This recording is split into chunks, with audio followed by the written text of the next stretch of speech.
অন্য আমার একটা ছোট্ট মেসেজ আছে, যেহেতু আমি বিএনপি করি, চেয়ারম্যানের বাইরেও আমি রাজনৈতিক একটা দলে কাজ করি, যে সেন্টারে আনুপাতিক হারে সবচাইতে বেশি ভোট পাবে সেই সেন্টারে আমি 1 লক্ষ টাকা পুরস্কার ঘোষণা করি।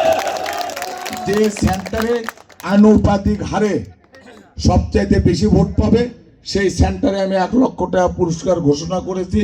আমার সম্মানিত সভাপতি নুরু চাচাকে বলবো যে যদি আপনাদের পীরগছা সেন্টার প্রথম স্থান অধিকার করে 1 লক্ষ টাকায় আপনি পীরগছার হিন্দুদের উন্নয়নের জন্য কাজ করবেন। পরবর্তীতে আপনাদের সঙ্গে আবার দেখা হবে, আরো কথা হবে। আর আমরা বিরোধী দলের ওদের কথা তুলে ধরে আমাদের লাভ নাই, আমরা কি করব আপনাদের জন্য, এটাই হলো আমাদের সবচেয়ে বড়। সকলে ভালো থাকবেন, ভগবানের কাছে দোয়া করবেন।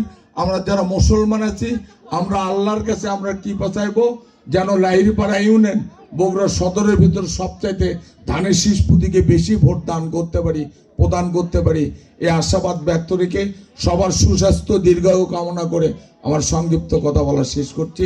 হিন্দুদের প্রতি নমস্কার, মুসলমানদের প্রতি সালাম। আসসালামু আলাইকুম।